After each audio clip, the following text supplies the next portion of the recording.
Amra Moschini, donc je suis senior manager au sein du cabinet Ilancy. Je suis en charge des sujets de veille et analyse des textes réglementaires sur les domaines des finances durables et aussi de l'analyse et les benchmarks de solutions liées au reporting et données ESG. Aurélie Gillot, je suis à la Société Générale au sein de la direction du développement durable en charge de l'accompagnement des métiers dans leur transformation. Je suis Mathieu Garnero, je suis en charge d'un projet sur la finance durable au sein de l'ADEME. L'ADEME, c'est l'agence de la transition écologique. C'est une agence d'État qui travaille pour les ministères pour accompagner à la fois sur de l'expertise, du conseil et des financements la transition écologique en France.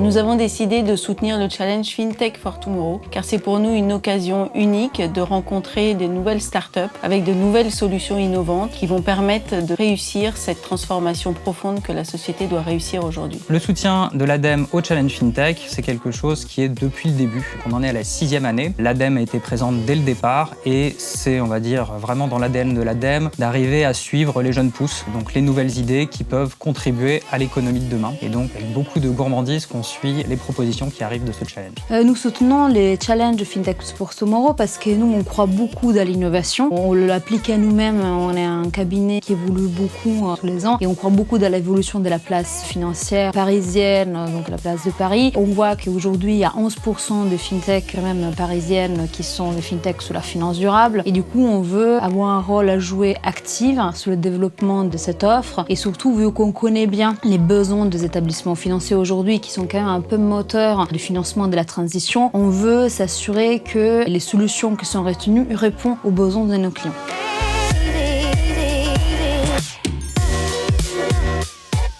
Les fintech durables peuvent apporter des solutions innovantes à des problématiques très concrètes. Il y a une hétérogénéité des solutions existantes qui leverage sur des technologies comme l'intelligence artificielle, de la blockchain, qui permet effectivement de résoudre des problématiques de qualité de données, des contrôles, de simplifier des process aujourd'hui très difficiles à tracer. C'est aussi le fait de créer des solutions qui soient plus faciles et à la portée de tous, parce qu'en fait, il ne faut pas oublier que la finance durable va toucher tous les types d'acteurs et que les gens, ils n'ont pas tous les mêmes niveaux de connaissances et pas tous les mêmes niveaux d'appétence à la technologie, justement. Alors nous avons besoin des FinTech pour nous apporter des nouvelles solutions, pour répondre aux nouveaux besoins de nos clients, mais aussi pour nous aider sur les sujets de la donnée ESG, qui est un sujet crucial pour la collecter, pour l'analyser, pour l'utiliser. Nous croyons que ça va permettre aussi d'optimiser les usages, notamment dans le cadre du passage d'une économie de la propriété à une économie de l'usage. Pour nous, les FinTech, c'est avant tout des entreprises qui sont extrêmement agiles et qui peuvent apporter des propositions qui vont être particulièrement intéressantes, qui vont aider aussi des plus grands groupes, des institutions financières à se transformer, à voir quelles sont les opportunités et les solutions techniques ou des solutions business qui peuvent améliorer leur offre et leur permettre d'agir en faveur de la transition écologique.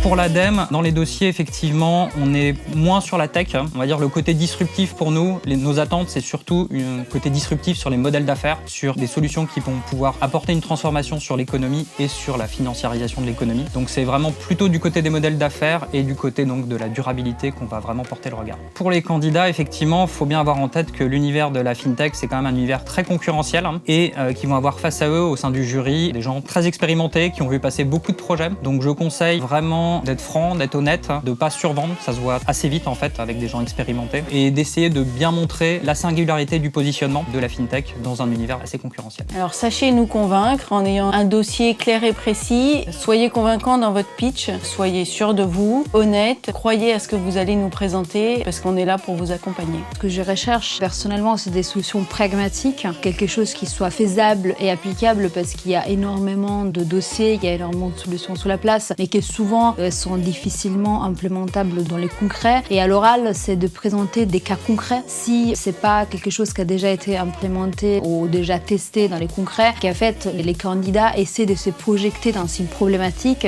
et qu'en fait, ils présentent la solution en essayant d'expliquer un problème. Donc ça, c'est les schémas les plus classiques et je pense que ça peut être un point en plus dans la présentation de solutions.